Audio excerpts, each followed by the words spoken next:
The signal came in at 3:37 GMT. Static at first, then pulses. Rhythmic. Calculated. It wasn't a pattern Earth had ever heard before, but it was undeniably intentional. Scientists in Geneva lost their minds trying to decode it, while global leaders scrambled behind closed doors, hiding panic behind polished words. On the outskirts of Chicago, in a crumbling apartment with peeling wallpaper and no hot water, David Ross stared at the screen like a man watching his own execution. The news was everywhere. An alien signal intercepted from the Kuiper Belt, strong and clear, amplified by satellites that hadn't buzzed since the Cold War. David wasn't a scientist, nor a soldier, just a factory foreman with a temper and a loaded past. But something about that transmission made his knuckles crack involuntarily. Not fear, not awe, rage, deep and guttural, like a long-forgotten instinct kicking back to life. He wasn't alone. From oil rigs in the Arctic to bunkers in Siberia, from prison cells to police offices, men everywhere felt the same thing. Not wonder, not curiosity, something older. A pulse, a challenge. Every heartbeat synchronized with the signal like a war drum. Governments tried to keep calm. Presidents made speeches, urging people not to jump to conclusions, that it might be benign, exploratory, scientific, but no one bought it. Not this time. Not after the translation. It took 29 hours to crack the core message, and when it was broadcast, leaked by a pissed-off technician from the Indian Space Command, it didn't just go viral. It broke the world. You are not alone. You were not meant to rise. Prepare for correction. That was all. No coordinates, no names, just that. Correction. That word burned through the airwaves. It wasn't just threatening, it was arrogant, cold, dismissive. David smashed his television. Across the globe, fists clenched, jaws tightened. Some wept, others prayed, but most wanted blood. The signal awoke something brutal in humanity, something buried beneath centuries of civilization. A reminder that Earth had climbed from the mud by fighting everything that tried to crush it. The cold, the dark, the beasts, each other. And now, some alien voice dared to say it was a mistake? Number hell no. David left his apartment with nothing but a coat, a cigarette, and the keys to a truck he hadn't driven in 5 years. The world was changing fast, and he felt it in his bones. Something was coming, and the only way humanity would survive was by embracing the thing it had tried so hard to forget. Its fury. David drove with no destination, just instinct. The roads were half empty but not quiet. Military trucks rumbled by, their lights off, their cabins full of young men with shaved heads and tight jaws. The signal hadn't just changed the news cycle, it had tilted the planet off its emotional axis. Gas stations had lines that stretched for miles. Guns were selling out of pawn shops and superstores in hours. There wasn't panic. Not the kind that screams and runs. This was different. Controlled, grim, like people already knew what was coming, and they were preparing in silence. By the time David reached Missouri, he hadn't spoken to a single soul, but he'd passed 3 roadblocks, 5 state patrols, and at least 1 convoy that wasn't marked with any known flag. They didn't stop him. They were too focused on their own destination. At a rundown truck stop off Interstate 70, David finally took a break. The place was almost deserted, just an old couple huddled in the corner, whispering over coffee, and a kid behind the counter with haunted eyes. The television was on, but muted. The same footage played over and over. Grainy images of satellites realigning, telescopes pivoting, voices yelling over radio static. Then came the interviews. Men who had served in wars, women who had lost family in unexplained disappearances near deep space relays, a former NASA tech sobbing into a camera about how this wasn't the first signal, just the first one that made it past the sensors. David didn't need interviews. His gut told him everything. They'd been watching, waiting, maybe nudging. This wasn't a hello, it was a reminder, a leash being yanked. But something was wrong with that plan. Humans weren't dogs. He sat at the counter, ordered coffee that tasted like burnt wood, and tried to piece together what to do next. The signal hadn't given a time or a threat.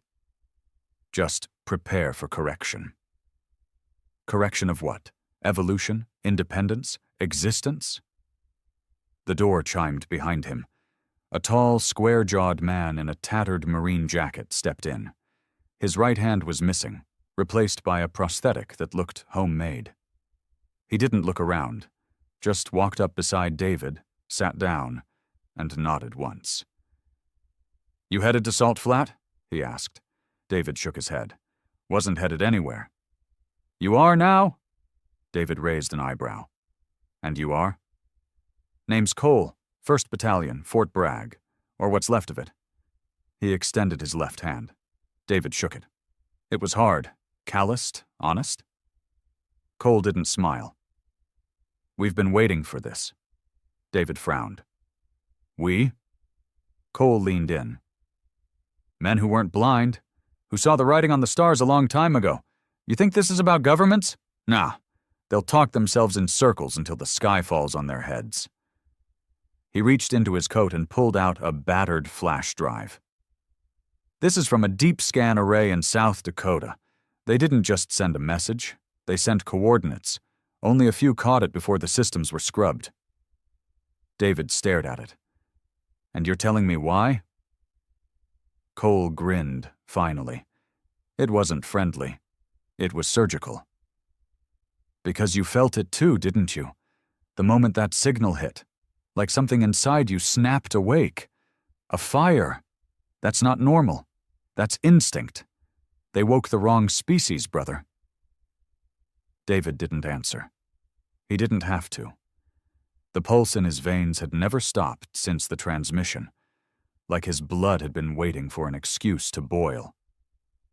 "What's in Salt Flat?" David asked. "People like us. And answers, maybe weapons, maybe something worse. But if we wait for orders from the top, we'll be dead before they finish their first press conference." David looked out the window. The sky was unusually clear. No stars, just a clean sheet of black, a canvas, a warning. He nodded once. "I'll drive." 300 miles west, deep under a mountain disguised as a decommissioned mine, someone else was listening to the signal. Dr. Adrian Hawk had been one of the minds behind the original SETI protocols, long before the public ever knew what they were. He was the man governments called when they needed answers about the cosmos, but didn't want the public to panic. He hadn't slept in 3 days. The signal played on loop in the bunker, dissected into frequencies, wavelengths, subharmonics. Adrian wasn't listening for meaning anymore. He was listening for emotion. And he heard contempt. They weren't curious. They weren't cautious. They were confident. Like a landlord knocking on the door of a tenant who'd stayed too long. "They're not coming to negotiate," Adrian muttered. His assistant, a woman half his age and twice as sharp, looked up from her monitor. "What do you mean?" Adrian turned slowly. His eyes were red-rimmed, his voice low and bitter. "This isn't the first time they've sent that message, just the first time Earth was capable enough to hear it clearly." I mean, he interrupted, "this message isn't directed to us. It's directed at something we've become. They didn't expect us to reach orbit, let alone Mars. And now we've done both. Built ships, created AI, fired nukes into space like confetti. And they don't like it." His assistant was quiet for a long time. Then she whispered, "So what happens now?" Adrian stood slowly, his back cracked. He looked at the ceiling like he expected it to shatter. "Now," he said, Now the universe remembers that we weren't born in peace. We crawled out of blood and bone and screamed our way into the stars. By the time David and Cole reached Salt Flat, the air was thick with smoke and tension. The facility wasn't a base. It was a compound, built like a fortress and humming with the kind of power that didn't come from generators. Dozens of others had arrived. Some were ex-military, others were scientists, engineers, even hackers. Every one of them carried something raw in their eyes. They'd all heard it, felt it, that awakening. A woman with a scar running down her cheek greeted them. Name? David Ross. She checked a list. You weren't invited. Cole stepped up. He's the reason I made it. He stays. She paused, then nodded. They entered a room filled with ancient tech, gear that hadn't seen light since Reagan was president, patched together with 3D-printed mods and alien-like interfaces. At the center was a device glowing with a deep blue hue, not human-made. What is that? David asked. The woman stepped forward. That's why we're here. It responded to the signal. You mean, it's alien? No, she said. Worse, it's ours. But it only turned on after the message came through, like a key, like they left it behind on purpose, knowing one day we'd be smart enough to use it, right before they came to destroy us. David stared at the machine. It pulsed, not just visually, but in his chest. What does it do? She looked at him with eyes that had seen too much. We think it remembers. The machine didn't hum. It throbbed, like a heartbeat that had no source, no organ, no body, yet somehow pulsed through the air with steady, haunting rhythm. David couldn't take his eyes off it. It was the size of a man, made of matte black plates and subtle veins of glowing cobalt. But it wasn't mechanical. It wasn't even alien in the way people imagined. No antennas, no blinking lights, no blinking at all. It simply was. And it waited. Cole stood beside David with arms crossed, squinting. You ever seen tech like that? David shook his head slowly. I've welded titanium frames. I've built engines. This thing, it feels like it's watching me. The woman who had led them in, no name, just the scar and authority, stepped forward. It's not watching. It's recognizing. The words hit harder than they should. Cole's brows furrowed. Recognizing what? She motioned them closer, and against every survival instinct he had, David moved toward it. When he was close enough to reach out, the machine changed. Not visually, but inside, like it woke up just for him. It's been here since the Cold War, she said, buried in a rock slide in New Mexico. NORAD found it during a missile site survey in '83. They kept it hidden for 40 years. No one could figure out what it was. No moving parts, no interfaces, just metal and light. Cole's voice was hard. And now? She looked at him like a soldier giving a eulogy. Now it responds. To him. David turned, startled. Me? She nodded once. It flared the moment you walked through the perimeter. The pulse in your body matches its frequency. Cole grunted. You're telling me he's some kind of chosen one? Not chosen, she corrected. Compatible. David stepped back. What does that even mean? It means you're not the only one, she replied, but you're the strongest signal we've seen so far. They called it the Relic. Not a name of awe, but one of fear. Theories had circled for decades. Some thought it was an alien gift, others a Trojan horse. But now, in the face of a galactic threat, it was the only thing that responded. They led David into a briefing room. Cracked screens, maps with red string, and paper files. Paper, as if they didn't trust digital anymore. Everyone sat in grim silence while an old man in a wheelchair rolled to the front. He wore a lab coat stained with years, and his right eye had been replaced by a metal disc with a blinking dot. "I'm Dr. Lorne. Welcome to the last sane place on Earth." No one laughed.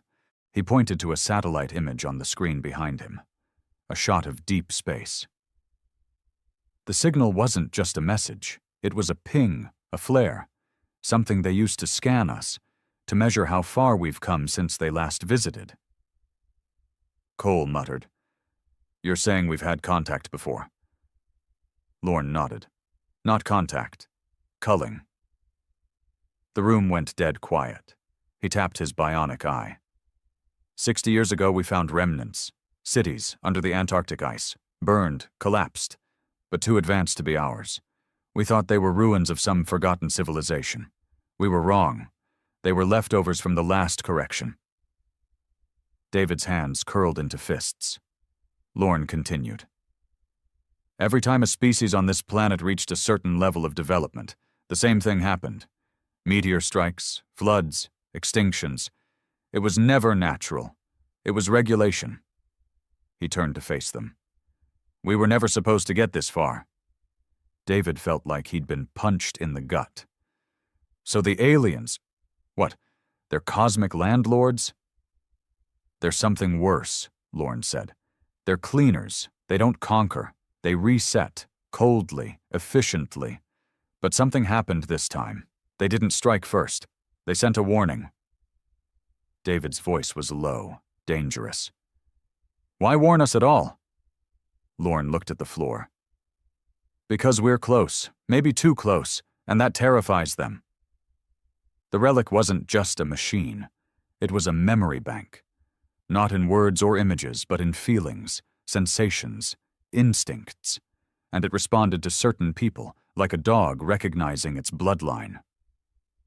David sat before it, drenched in sweat, palms on its surface, no buttons, no wires, just contact.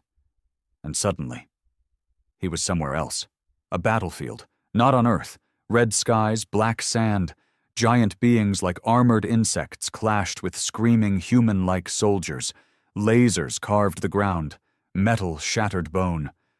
But the humans, they were winning. David gasped, jerking back. The relic's light dimmed. Lorne was watching. "You saw it," he whispered. "Didn't you?" David nodded slowly. "We fought them before." Lorne's eyes glittered. "Yes, not our civilization, but our kind. Homo ferox, a branch of humanity that didn't survive, but it fought so hard they buried this machine in a mountain so their rage wouldn't die." Cole stepped forward. "And now it's passing the torch?" "Not a torch," Lorne said grimly. "A curse." The next day David began training.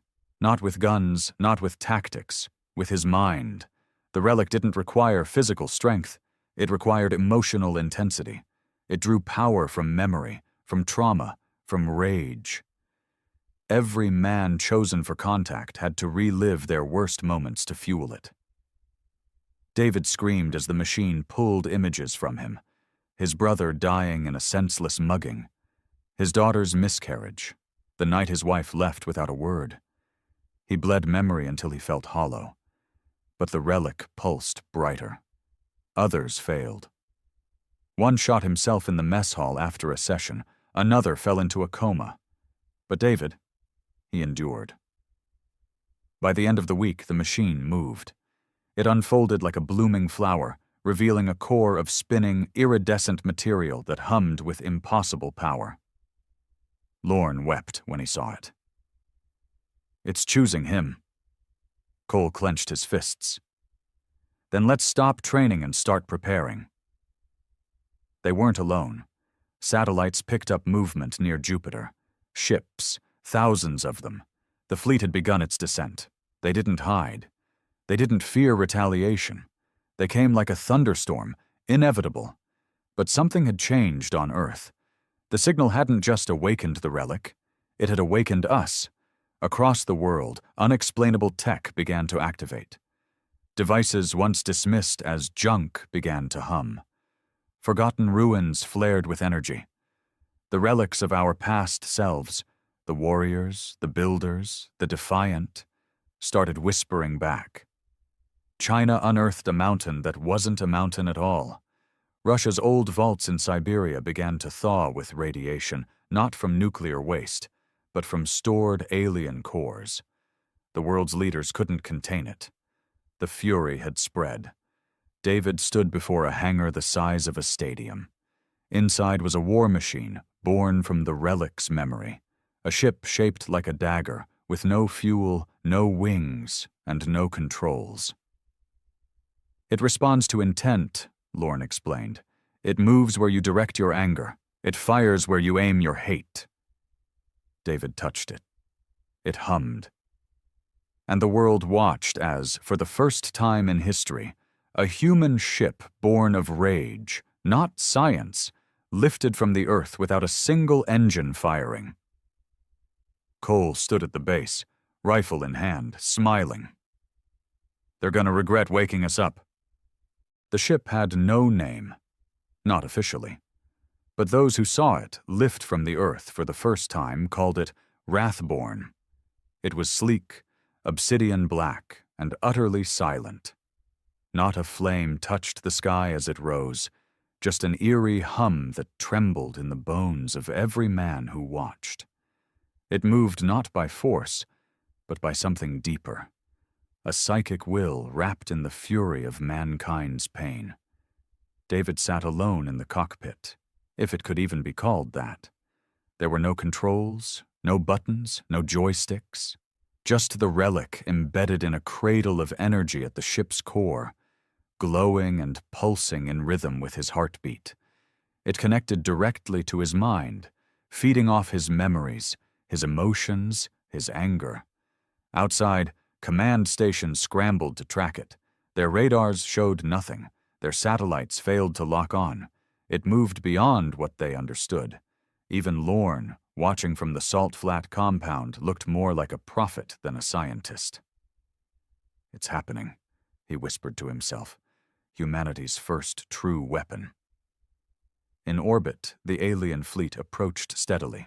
Thousands of vessels in perfect formation, moving with the elegance of machines bred for one purpose, to erase what did not conform.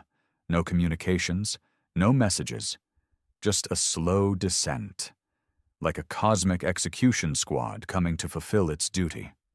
And still, Earth did not plead. It prepared. Governments began to fracture under pressure. Some wanted to negotiate, others wanted to surrender. A few, desperate and deluded, tried to flee off-world in half-baked rockets meant for Mars colonization. But the men and women who mattered, those who felt the signal's fury like David, they stayed. Cole stood at a training yard carved into the desert floor, watching squads of fighters learn to sink their minds with ancient weapons. Rifles that didn't use bullets but thought. Shields that flared only when fear was mastered. Armor that hardened with each burst of conviction. These aren't soldiers, one grizzled sergeant muttered. They're zealots. Cole grinned. Good. Zealots don't quit when the odds turn. Across the base, more relics activated. Not all responded to rage, some to loyalty, others to sacrifice. But they all demanded something primal, something Earth had tried to forget in its age of comfort, and the people remembered. In the sky above, Wrathborn broke the edge of Earth's atmosphere without resistance. David sat motionless, breathing slow and heavy. The machine fed off his memory. And so he gave it everything. He remembered the night he held his wife's letter, unsigned, final. He remembered his brother's blood on cold pavement. He remembered punching walls until his bones cracked. He remembered every moment he'd wanted the world to burn, just so it could feel what he felt. And the ship responded. Its surface shimmered. Runes, alien and yet familiar, burned into the hull. It didn't just carry David's fury. It became it. As the alien fleet came into visual range, Wrathborn's systems flared. Not with heat, but with intention. Targeting protocols appeared in David's vision, Not digital overlays, but something internal. He didn't need to understand how. The ship understood him. He saw their formations, disc-shaped crafts with weapon pods the size of battleships. They moved like predators, each scanning, measuring. David didn't hesitate. With a thought, Wrathborn surged forward. The first strike was like nothing Earth had ever seen. A pulse, not of plasma or missile, but rage, directed like a spear, pierced through the lead alien vessel. It didn't explode. It folded, crushed inward as if space itself rejected its presence.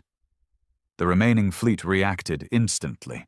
Hundreds of weapons aimed, launched, streaked toward Wrathborn. David gritted his teeth. He thought of every injustice, every betrayal, every night he cursed the sky for its silence. Wrathborn blinked, disappearing from their targeting matrix and reappearing behind the formation. It didn't dodge. It teleported through hatred.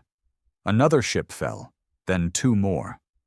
David felt no joy, no thrill, only a cold, focused resolve. These weren't living things. They were executioners, and he was the resistance. Back on Earth, the world watched in awe. Every major network was hacked, not by humans, but by Wrathborn itself. The ship wanted them to see, not the fear, the defiance. Children pointed at the screen and cheered. Old warriors wept, and the cowards who had plotted to bow down in secret, they began to sweat. The President of the United States, forced to address the world, stood pale and trembling. We are not alone, and we are not helpless. It was the best he could do, because by then, humanity had stopped waiting for leadership. Lorne stood in the control center, his face bathed in blue light from the relic network. "They're scanning for him," he murmured. "The fleet. They know what he is." Cole lit a cigarette beside him. "Let him look. They'll find more of him soon." Lorne turned. "We can't rely on one man, even with the relic." "We're not," Cole said. "You forget. Rage spreads, and it's contagious." Lorne frowned, then walked toward the database terminal. "We've found 3 more compatible. Lesser signals, but still strong." Cole exhaled smoke. "Build them ships." "We don't have time." Cole stared at him, hard. "Make it." In orbit, Wrathborn faced the counterattack. Alien ships began to converge, forming a web of energy nets and gravity wells meant to crush anomalies. David didn't blink. He pushed forward, through fire and distortion and agony. The ship took hits, but only when he lost focus. It needed him fully immersed in his pain. When he drifted, it weakened. When he embraced the fire, it became unstoppable. He wasn't just flying a weapon, he was becoming a war. Suddenly, a new message entered his mind. Not from Earth, not from the aliens, from the relic itself, a memory not his own. He saw another man, centuries ago, standing on a scorched alien battlefield, holding a similar weapon, fighting alone against legions, losing, bleeding, but still screaming at the stars, and the voice. "They fear not your weapons. They fear your rage. They fear what you become when cornered, when broken, when betrayed." David opened his eyes. The alien fleet loomed ahead. Hundreds remained. Thousands, maybe. He smiled. "Then let's give them a reason to fear." The second assault was not surgical. It was vengeful. David drove Wrathborn into the heart of the enemy, breaking their formation with reckless fury. Every strike he delivered came with the force of 1,000,000,000 human regrets. Every dodge, a testament to our refusal to die quietly. For every ship that fell, a new memory surged in him, not just his own, but from the relic. Memories of mankind's ancient wars, of blood spilled on forgotten moons, of battles lost and won not with strategy, but with will. The alien armada began to falter. They moved less smoothly, less confidently. They were adapting, not their weapons, but their mentality. Fear had entered them, and that made them vulnerable. David saw a cluster forming, a mothership, bigger than all the rest, probably the command center. He focused. Wrathborn obeyed. He drove the ship into a dive, hurtling past defensive grids and minefields of plasma. The closer he got, the more resistance he felt. Not physical, mental. Like something in the core of that ship tried to override his thoughts. A presence, alien, ancient, and arrogant. "You are defiance, but you are dust. Burn, ape." David's head rang, his vision blurred, the ship dimmed. But then he remembered her. His daughter. The crib. The silence. The hospital's sterile smell. And rage returned. The ship screamed. The hull blazed. And with a final surge, he slammed a psychic spear straight into the mothership's core. A light exploded across orbit, visible from Earth. Not a fireball. Not destruction. Release. Wrathborn tumbled back, wounded but alive. And in the void where the mothership had hovered, nothing remained. On Earth, sirens stopped. The sky calmed. Lorne's voice broke as he whispered into the mic. "He did it." Cole nodded once. That was the first blow. Lorne looked at him. "You think they'll stop?" Cole shook his head slowly. "Number they'll come in force now. That was their scout, their judge." He looked up at the stars. "But now they know what we are." The smoke hadn't even cleared in orbit before the second wave arrived. They didn't come with the same slow, confident pace as the first. These new ships fell out of hyperspace like blades hurled from the dark, sharp, angular, cold. 10 times more. 100. Enough to blot out stars.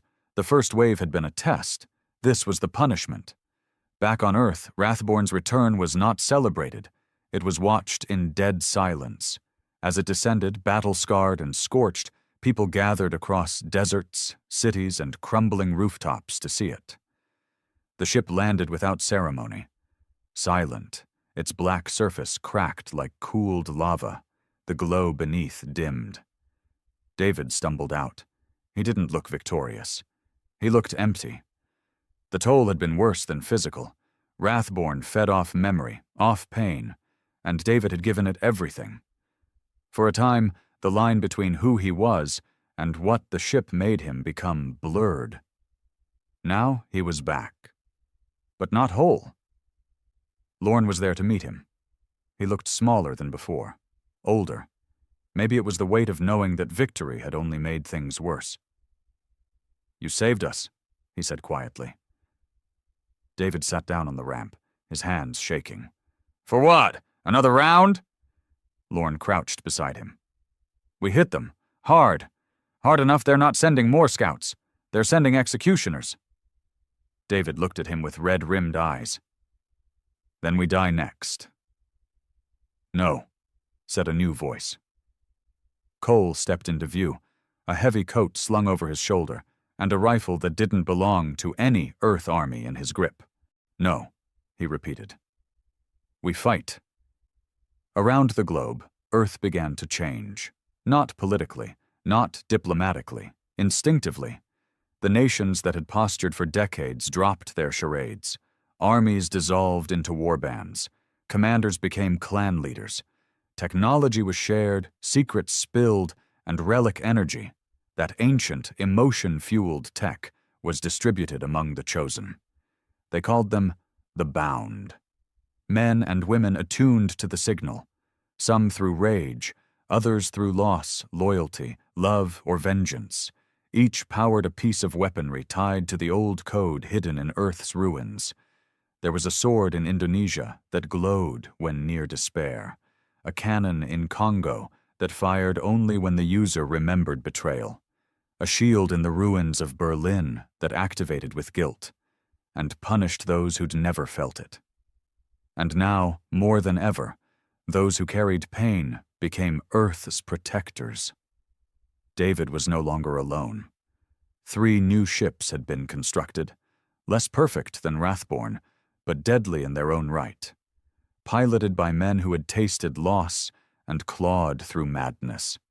The first, Gravemind, was flown by a Russian ex-sniper named Anton, whose family had been erased in a drone error during peacekeeping ops. He hadn't spoken in years, but the ship didn't need speech. It thrived on silence filled with grief. The second, Howler, was helmed by a woman from Colombia named Vega, whose entire rebel unit had been buried alive by a collapsing mountain, a natural disaster linked to alien manipulation, she claimed. Her rage lit the sky in red. The third, Nemesis, was operated by twins, Jude and Callan, orphans of war who shared a pain so deeply synchronized that the ship split into two units that fought as one. Their bond was their weapon. Together, with Wrathborn leading, they became the First Wing, the tip of Earth's vengeance. Then the sky cracked. The Second Fleet didn't communicate, it broadcasted presence. A single signal was beamed planet-wide, this time not just in frequency, but in visuals. Across every screen, every device, even directly into the minds of the bound, an image appeared. A planet, gray and dead, cities erased, oceans dried. "Correction complete," the message said in thousands of languages at once. Then a pause. "Earth is non-compliant. Correction begins." It was not negotiation. It was procedure. The assault began with atmospheric saturation. Massive dreadnoughts floated above continents and rained down spikes that embedded in cities. They didn't explode. They broadcast. Frequencies that interfered with human cognition. Waves that induced panic. Hopelessness. Tens of thousands took their own lives in the first hour. Hospitals overflowed. Governments tried to declare martial law but couldn't communicate. The signal turned every broadcast into a whisper of despair, until Cole hacked in. He appeared on every screen, unshaven, grim, staring straight into the feed with eyes that dared the galaxy to keep watching. "This is Earth," he growled. "You want to correct us? Come down here and bleed for it." And somehow, the signal weakened. Not globally, just enough. Enough for the First Wing to launch. The battle wasn't strategic. It wasn't even fair. The alien dreadnoughts were superior in every metric: firepower, numbers, speed. But they lacked one thing: conviction. The First Wing cut through them like burning arrows. Wrathborn led with pinpoint strikes, bypassing shields by threading through dimensional cracks like a predator stalking prey. Gravemind silently disintegrated weapon pods before they fired.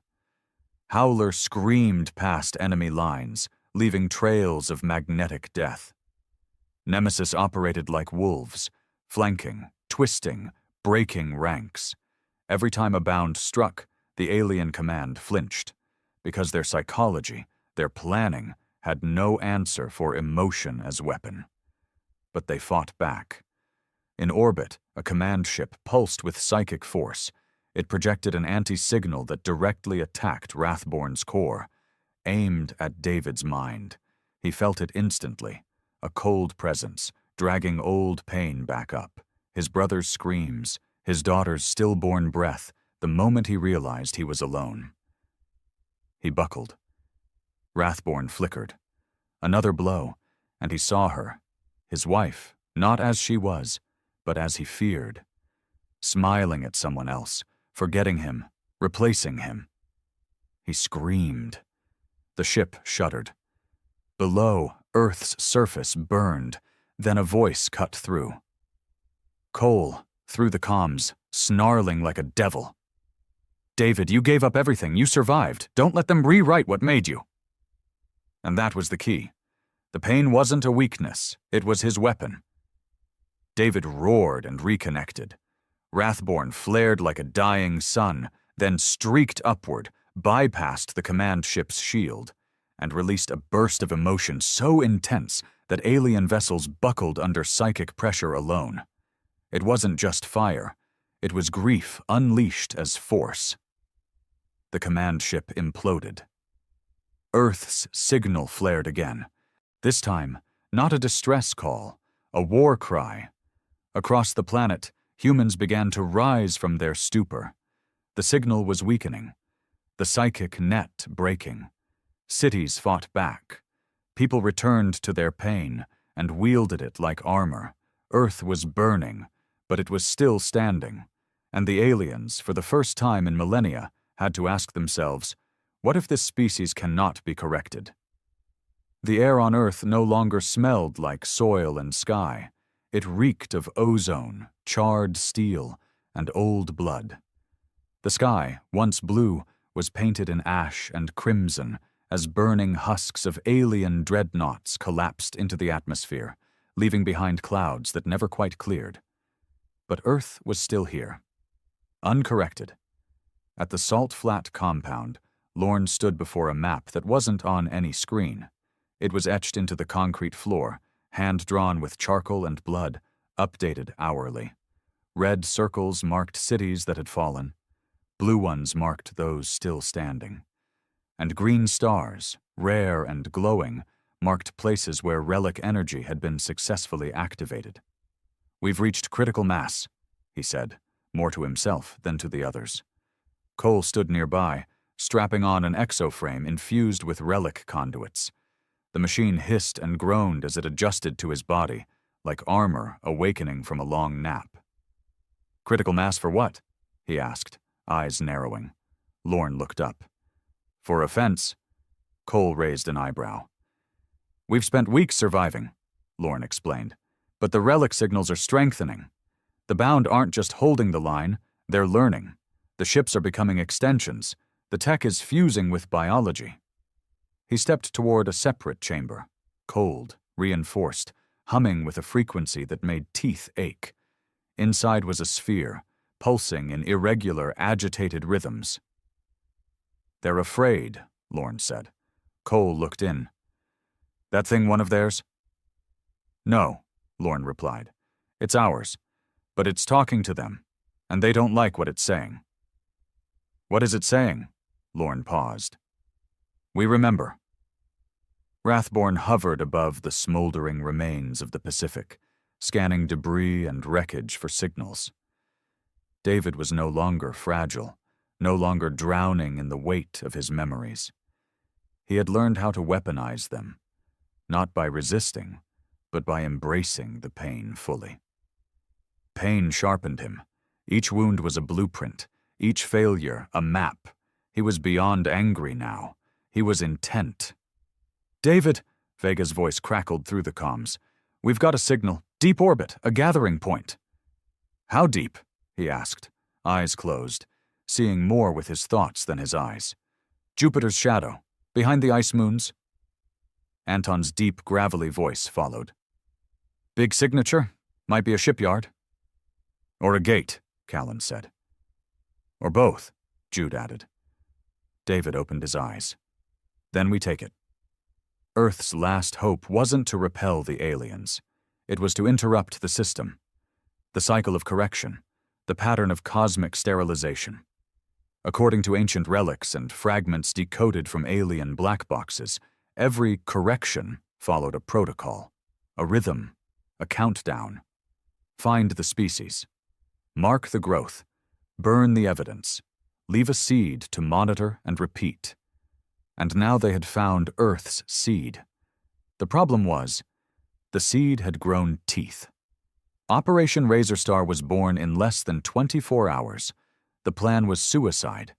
The first wing would launch from Earth and fly into the blind zone near Jupiter's icy moons, using relic shielding to mask their presence. There, they would locate the shipyard, or gate, and destroy it before the next fleet emerged.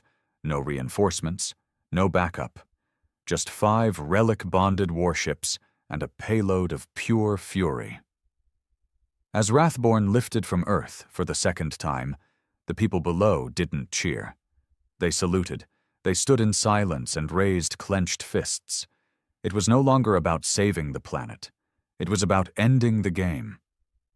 The silence in Jupiter's shadow was unnatural. Even in space, there was always something. Radiation hums, background particles, pulses of dying stars. But here, nothing. It was a silence that waited. Vega's ship, Howler, led the approach. Her systems pulsed erratically as she neared the target zone. "My gut's tight," she muttered. "Something's off." Anton's gravemind stayed back, cloaked in grief like a ghost. "I feel them. Not the ships." The minds Jude and Callan's nemesis began scanning. "We see a structure. No movement. Looks dormant."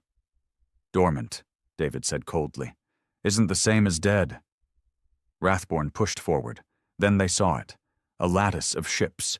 Thousands, suspended like bones around a black core. A gate made not of metal, but some fluid geometry that bent space. It wasn't just a launch point. It was a manufacturing system, a crucible for war machines. And it was waking up. Back on Earth, Lorne stared at the sphere in the vault. The pulses had changed. Faster. Angrier. "They're signaling something," his assistant whispered. Lorne didn't reply. He already knew. In orbit of Jupiter, the gate flared, and the message came again. Not a voice, not a command. A feeling.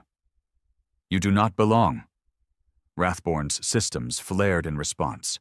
David grit his teeth. "Neither did you, once." The first wing surged forward, and the gate responded, unleashing horrors. These weren't ships, these were reapers, limbs of metal and light, formless and pure, each moving with the intelligence of 1,000 minds and the cruelty of none.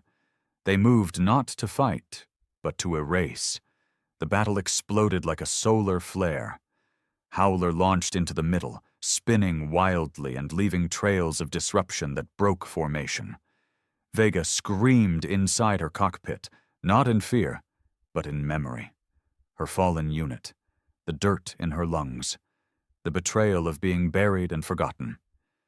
The ship responded, blades of sonic warps slicing through alien constructs. Gravemind hovered in silence, picking apart reapers with pinpoint blasts of compressed sorrow. Anton remembered his wife's laugh, how it was stolen from him in a bureaucratic accident no one answered for. He killed with grief. Nemesis split and reformed constantly, dancing between threats never caught. Jude and Callan synced perfectly, moving as if they were one breath in two bodies. Every move was a memory of loss, and Rathborn became something else. It no longer flew. It drifted with purpose. Every thought David had, the ship acted on before it was finished. It moved like it had a soul. Because now it did. His. They fought for hours, and they began to lose. There were too many. Too fast. Too fluid. The gate itself began to shudder and open, revealing more beyond. Fleets, worlds, forces never meant to be seen. And then Rathborn turned away. "David, what the hell are you doing?" Vega yelled. David's voice was calm. "Ending this." He directed the ship not toward the gate, but into it. Lorne watched the sphere in the bunker go dark. He didn't cry. He simply whispered, "You beautiful bastard." Rathborn entered the gate, and it changed.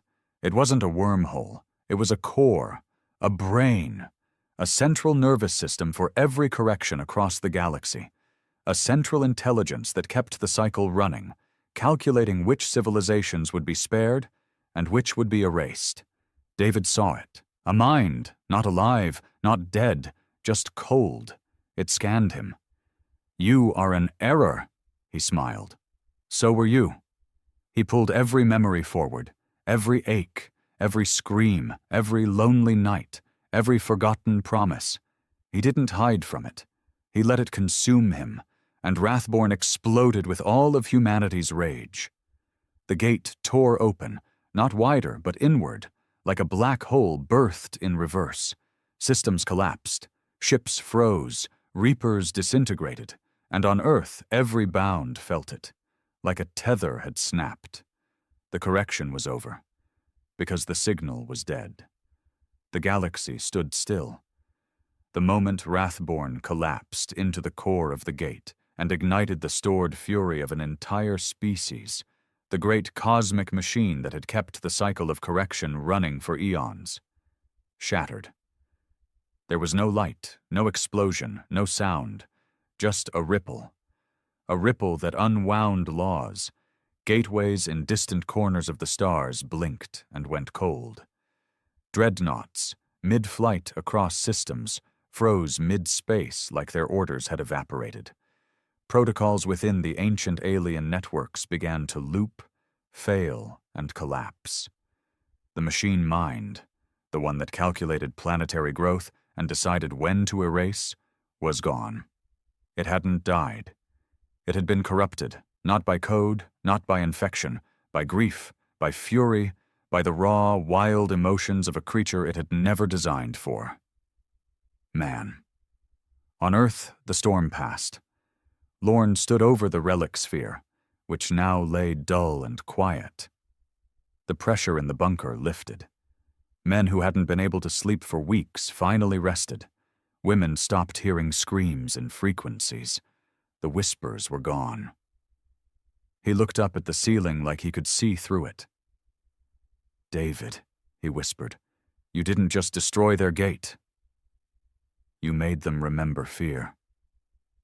But peace wasn't a blanket that fell easily over Earth. The planet was cracked open. Whole cities were gone. Seas had risen. Skies still flickered with radiation storms from the falling husks of alien weapons. And now came the question no one wanted to ask aloud. What now? Cole sat at the edge of the Salt Flat command post, a cracked rifle resting across his knees, a bottle of scorched whiskey in one hand. Beside him sat Vega, dirt on her face, grease under her fingernails, arms wrapped around her knees like she was afraid to uncurl. "I heard Wrathborn's last broadcast," she said after a long silence. Cole nodded. "Me too." "You think he knew what it would do?" "I think he didn't care," Cole said. "He saw a chance. He took it." Vega's voice cracked. "He was the best of us." "No," Cole said, standing slowly. "He was the beginning of us." In the weeks that followed, something else began to stir. The relics didn't go dark. They changed. Their signals, once erratic and bound to emotion, began to hum in harmony. Less violent, less chaotic, cooperative. They weren't weapons anymore. They were blueprints. Anton, Jude, Callan, Vega, they all began to feel it. Not rage, not pain, something else. A pull, a call forward. Like the relics were no longer using them, but inviting them. Earth's skies began to clear, and in the cleaned-up wreckage of a downed alien processor ship, a message emerged. Not a threat, not a warning, a data burst, one single stream of coordinates and one line of untranslated code. It was addressed to Earth. Lorne gathered the remaining bound in a hidden outpost in Iceland, where magnetic fields made relic energy easier to read. He stood at a cracked podium, looking over faces hollowed by war and hardened by loss. "We've broken the cycle," he said, "but something's out there, something that saw what we did and didn't recoil. It reached back." He tapped the console. A hologram appeared. A planet. Green. Blue. No signs of artificial structures. But one thing was clear. It was pulsing, like Wrathborn, like the relics. Whatever sent this, it's not correction, it's older, deeper, something they tried to bury. Cole crossed his arms. Why send a map now? Lorne looked at him. Because David woke up something that wasn't supposed to remember. Vega volunteered first. Her ship, Howler, was the most intact. "I want to know why he had to die for this," she said, "and I want to know who gave us the fire to begin with." Anton followed, silently. Then Jude and Callan, saying nothing but holding their relic cores close like sacred items. Cole turned to leave. Lorne stopped him. "You're not going?" Cole smirked. "I've done my part. Let the wounded carry the flame now." He didn't say it, but his eyes did. "I'm tired. Let the broken build." The new fleet wasn't a military force. It wasn't a revenge squad. It was something humanity hadn't sent into space in generations. Explorers. But this time they weren't reaching out with open hands. They were reaching out with eyes wide open, teeth bared, hearts armored. Howler lifted from Earth with no ceremony. Just quiet hope. The journey to the new world took a week through the rift left behind by Wrathborn's sacrifice. The passage didn't feel like flight. It felt like being judged. The stars flickered wrong. Shapes loomed in the distance that didn't obey physics. Whispers filled the ships, not voices but sensations. Memories that weren't theirs, a battlefield, a city, a funeral, a rebellion. Someone had stood before the correction before. Someone had bled for Earth before it was Earth. Humanity had not evolved into rebellion. It had been born from it. The world was waiting. It had no name. So they called it Echo. Because every step they took on its soil felt like walking into their own past. The relics hummed more powerfully here. No translation needed, no syncing required. The world recognized them. In a canyon shaped like a screaming jaw, they found structures. Not metal, not stone. Bone. Titanic skeletons twisted around black monoliths, half buried, half revered. At the center, a throne, empty. And around it, carvings, not of gods, not of kings, of humans. Jude touched one. His eyes rolled back. Callan caught him before he fell. He spoke with a voice not his own. "We failed the first time. We burned the second. We waited in the dark. Now, the fire walks again. Remember your blood, and burn forward." Then silence. They called Lorne from orbit. He didn't speak for a long time after seeing the images. Finally, he said, "Wrathborn wasn't the first. Just the first to win. Earth entered a new era, not of peace, not of war, but of reckoning. The relics were everywhere, and now they hummed a different tune. Not vengeance, invitation. What had once been tools for war were now tools for awakening." Children began to see patterns in the stars that adults missed. Elders dreamed in languages no one had spoken for 10,000 years. And deep under the earth, in temples buried beneath ocean beds and glacial cracks, the old fires stirred. The bound weren't alone anymore. Humanity wasn't broken. It was becoming. Cole stood at the edge of a cliff, staring at the sky. The world was healing, but he wasn't. And that was okay. He whispered into the wind. "David, you didn't just fight for us. You freed us."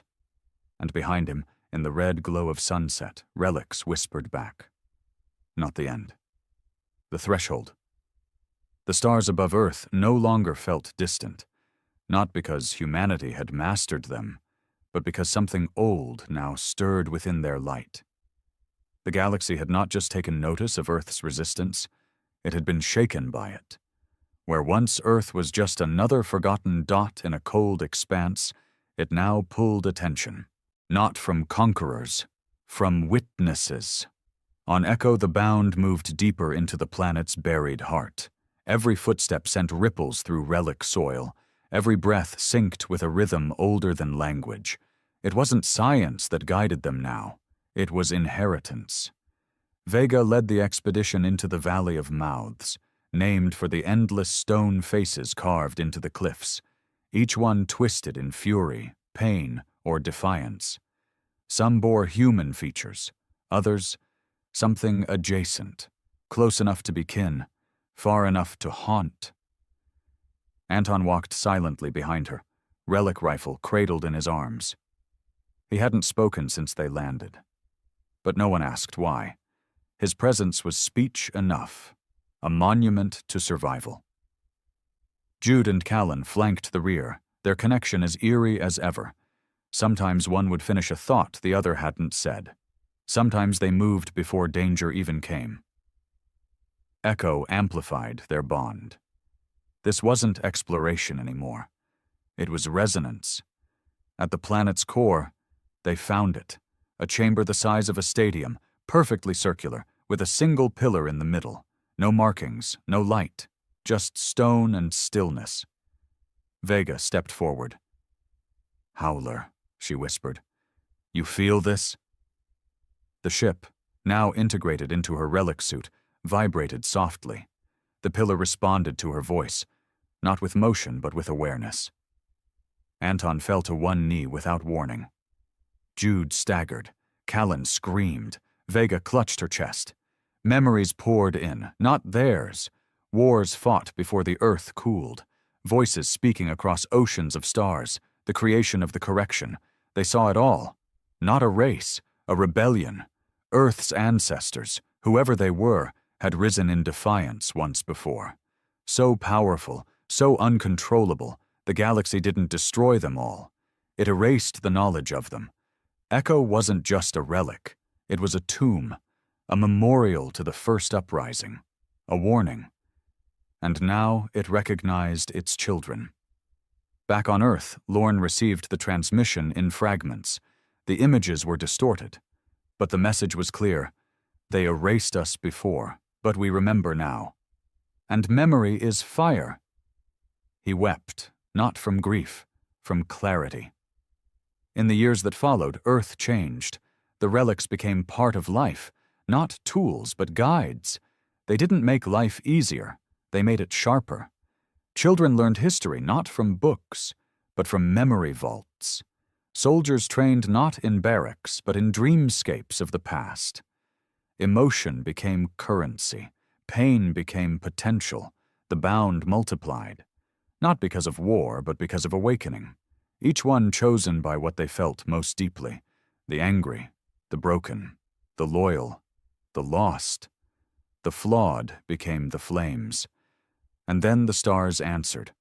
Not with dreadnoughts, not with death, but with emissaries. Beings wrapped in gold and silence, eyes like voids, limbs like whispers. They came not as rulers or judges, but as apologetic ghosts. They kneeled before the bound and spoke. "We feared what you are. Now we see what we were." Vega stood on the surface of Echo, surrounded by ancient machines that now pulsed like hearts. She had become more than a pilot, more than a fighter. She was conduit and memory, rage and peace braided together. She addressed the emissaries. "We won't be corrected." They nodded. She continued, "But we won't be conquerors either." The emissary closest to her, formless yet radiant, replied, "Then lead us forward, into the fire." A new alliance was born, not forged in treaties or political pages, but in scars and shared memory. The age of silence was over. The age of fury had passed. Now came the age of echoing flames. Humanity would not forget its pain. It would build with it. On the edge of the solar system, a ship drifted. Wrathborn, intact, quiet. It had not been destroyed, only changed. Inside, David lay in stasis, not dead, not quite alive. The relic had preserved him, not for resurrection, not for worship, for timing, when the stars grew cold again, when correction tried to rise, when humanity's flame flickered. Wrathborn would return, and David would wake. Cole stood on a mountain in Chile, watching the auroras ripple like oceans. His rifle was gone, his exoframe rusted and buried, but his eyes, those fire-colored eyes, still scanned the horizon like a soldier. Behind him, children trained with relic blades, laughing, learning. He smiled faintly. "Correction failed," he muttered. "Now let's see what we build from the ashes." In the dark between galaxies, in places no light had touched in 1 billion years, whispers began to spread. Not of conquest, of Earth, of a species that could not be erased, of a signal that awakened fury, and of a fire that would never go out.